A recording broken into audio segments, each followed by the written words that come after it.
अस्सलामुअलैकुम वरहमतुल्लाह। आज हम आपको लिए चलेंगे बसीन छोटी के रास्ते से करगा बुदा, और रास्ते में जाते जाते आपको खूबसूरत ग्रीनरी सबसे पहले देखने को मिलेगी। और हम आपको बताएंगे करगा बुदा, जिसे लोकल ज़बान में कहा जाता है यशनी, उसकी हिस्ट्री बताएंगे। तो चलिए भाई, बिना टाइम वेस्ट किए हम आपको लिए चलते हैं गेट से अंदर। ये हम पहुंचे हैं करगा बुदा के बिल्कुल नीचे, यहाँ ऊपर करगा बुदा है। ये करगा बुदा का गेट है। और जैसे ही आप गेट से अंदर इंटर हो जाए, सबसे पहले आपको देखने को मिलेंगे खूबसूरत आबशार, प्यारे प्यारे वाटरफॉल। और ये आपका भाई प्यारे प्यारे वाटरफॉल में एंजॉय करते हुए आपको नज़र आ रहा होगा। तो इस प्यारे से वाटरफॉल को देख के आपके भाई से रहा नहीं किया, और जूस के डब्बे के अंदर अपना मोबाइल डाले हुए आपके भाई ने अपने मोबाइल को गिरा दिया पानी में। चलिए भाई मोबाइल के साथ।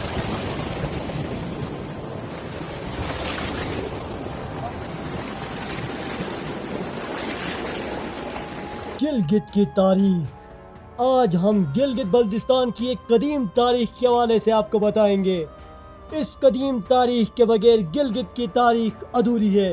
इस वीडियो को देखने के बाद आपको यकीन हो जाएगा कि गिलगित कोई 100-200 साल पहले बना हुआ कोई इलाका नहीं, बल्कि इसकी एक हिस्ट्री है जिससे गिलगित बल्तिस्तान का हर शहरी नावाकिफ है। करगा बुदा, जो शिना ज़बान में यशनी के नाम से मशहूर है।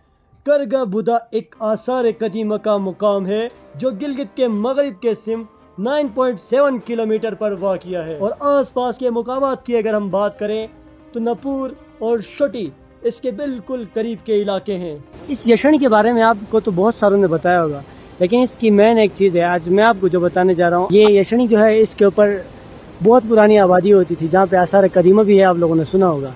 तो अभी आपका भाई इस पहाड़ के पीछे से होते हुए यहाँ ऊपर आपको लेके जाएगा। जी, local history, local myths, stories. तो हमारे इस प्यारे भाई का कहना कुछ यूँ था कि इसके दो हिस्ट्रीज थे। पहली हिस्ट्री के बारे में अगर बात करें तो यशनी एक बहुत ही खतरनाक चुड़ैल थी, जो सिंगल बंदा कोई जाता था तो उसको हड़प जाती थी, और अगर कोई दो लोग जाएं एक को छोड़ देती थी और दूसरे को हड़प जाती थी। ऐसे एक मंगड़क इसकी बहुत ही अजीब किस्म की एक कहानी है जो यहाँ नीचे बोर्ड में भी लिखी हुई है, लेकिन आपका भाई ऐसी चीज़ों के ऊपर बिल्कुल यकीन नहीं करता। तो चलिए आज आपका भाई आपको बताएगा रियल हिस्ट्री के बारे में। तो चलिए भाई, बिना टाइम वेस्ट किए आपको लिए चलते हैं करगा बुदा के बिल्कुल करीब। पहले यहाँ पे सीढ़ियाँ नहीं होती थी पुराने ज़माने में, तो विदाउट सीढ़ियों के वो लोग इस पहाड़ को चढ़ के ऊपर यशनी के पास जाते थे। ये देखिए ऊपर भी सीढ़ियाँ बनाई हैं इन्होंने, इनको भी हम पार करते हैं फास्ट, क्योंकि हमारे पास वक्त बहुत कम है, हमने पहाड़ भी चढ़ना है। और इसके नक्श निगार की अगर हम बात करें तो सुनने में आता है कि 7वीं सदी में इसका मुजस्समा मुकम्मल किया गया। और अगर आप इसके ऊपर गौर करें तो इसने खूबसूरत किस्म का गाउन पहना हुआ है जो पहले क्वींस पहना करती थी। लेकिन मुकामी लोगों के मंगड़क कहानी के मुताबिक यशनी एक जिन, आदमखोर या जादूगरनी है जिसने मुकामी बाशिंदों में एक खौफ और हिरास पैदा किया हुआ था, और आखिरकार एक पीर ने पहाड़ के साथ इसे बांध दिया था। लेकिन हकीकी कहानी बुतमत मजहब के पैरोकार यहाँ 2000 साल पहले आबाद थे, यानी 4th सेंचुरी से 11 सेंचुरी तक। कहा जाता है 3री सदी से 11वीं सदी तक गिलगित बुत मजहब का एक मरकज था। इस तरह के मुजस्समे बल्तिस्तान चिलास में भी मौजूद हैं। बुतमत मजहब के लोगों का मानना है कदीम बुदा के सीने में मौजूद उनका एक हाथ अमन का पैगाम देता है। हर साल नेपाल, इंडिया और बहुत सारे ममालिक से सरकारी सतह पर मजहबी पेशवाओं के बहुत सारे लोग ग्रुप्स की शक्ल में आते हैं और अपनी मजहबी रसूमात को अदा करके चले जाते हैं। लेकिन खुशकिस्मती की बात यह है कि गिलगित बल्तिस्तान में 11वीं सदी में इस्लाम ने अपने कदम जमा लिए थे। तो यहाँ तक यशनी की हिस्ट्री हर एक ने आपको बताई होगी, लेकिन जो खास बात है वो ये है कि उस वक्त के लोग आबाद कहाँ थे। तो अभी हम आपको लिए चलेंगे पहाड़ के ऊपर, जहाँ पे कदीम लोग आबाद थे। तो जैसे ही आप पहाड़ पे चढ़ने लगे तो शुरू में तो आपको बिल्कुल साफ रास्ता देखने को मिलेगा, लेकिन आहिस्ता आहिस्ता पहाड़ बहुत सख्त होता हुआ नजर आएगा।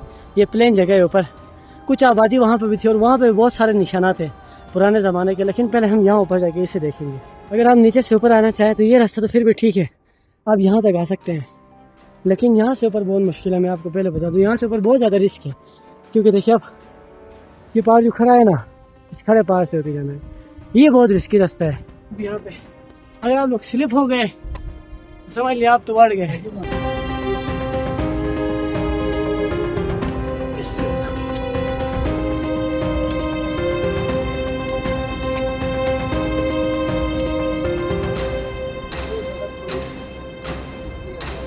कमज़ोर दिल के अफराद और हाइट से डरने वाले लोग इस रास्ते से इज्तिनाब करें, क्योंकि ये रास्ता ऐसा है, अगर आपका पाँव स्लिप हो गया तो समझ ले आसमान से गिरा खजूर में अटका हो जाएगा आपके साथ। हो गया। सारा जन्नती है काफी गंदा रास्ता है। अल्लाह अकबर, अल्लाह अकबर। हसन भाई इधर बहुत जैसे है इसमें है? नीचे से आना होता है बारिश में। एक रात में इधर आके फंस के कम से बढ़ गया। हमने थोड़ा सा मुश्किल रास्ता तय किया है, लेकिन हमें फिर बिल्कुल साफ रास्ता देखने को मिला है। तो यशनी की हवाई स्ट्रीट तो आपने सुनी होगी। अब देखिए ये ऊपर वाली जगह है यशनी की, जहाँ पे लोग आबाद थे। अभी देखिए मेरा कैमरा की आँख आपको दिखाती चला, यहाँ पे एक खड्डा है छोटा सा, ये देखें। हालांकि गवर्नमेंट ने इस चीज़ पे बिल्कुल सख्त पाबंदी लगाई हुई है कि आसार कदीमा आप लोग नहीं तलाश कर सकते। यहाँ से ऊपर भी ये हाल है, आप जहाँ कहीं पे भी जाएंगे ना खड्डे ही खड्डे हैं। हमारे चरागाह है ना हसन भाई, ये हमारा हक है, हम इधर आके खोदे। इधर 1980 या 70 में लोगों ने इधर आके काम करना शुरू किया जी। उससे पहले कहते थे कि इधर मतलब ये जो सारा था, ये एक फर्स्ट पोर्शन ये हो गया, सेकंड ये हो गया, थर्ड इस तरह एक सेटअप वाइज ये जगह थी। अच्छा। और खेत टाइप बने हुए थे। ओ बाद में लोगों ने फिर लोगों को कंसेप्ट बना इन चीज़ों पुरानी चीज़ें देखने की, उन्होंने खोद के इसको मतलब टेस्ट नेस किया है। हाँ तो गवर्नमेंट अगर उस टाइम रोकती तो हमारे पास इस टाइम ये अपनी असली हालत में मौजूद हो। सही तो अभी सही। आप देखो ये सारे क्या क्या अभी समझ ही नहीं आता इधर क्या हो गया। बाकी जी जी किताबें और उनका कंसेप्ट उनके अंदर नहीं था कि किताबें भी वो भेज सकते हैं। जी, असल मेन चीज तो ही होता ही किताबें हैं, सारी किताबें जो हिस्टोरिकल बुक्स वगैरह, मतलब जिनमें 4-5 तारीख हाँ। लिखी हुई होती है। सोचें 3rd सेंचुरी से लेकर 7th सेंचुरी तक आज भी अगर कोई तारीखी बुक मिल जाए तो भाई बेशक आप किसी को ना भेजें, लेकिन आपको कम से कम इंफॉर्मेशन होती है कि भाई असल हकीकत क्या थी। और ये जो इधर पत्थर तराश के भी जो जगह निशान है वो कहते हैं वो डेड लैंग्वेज है।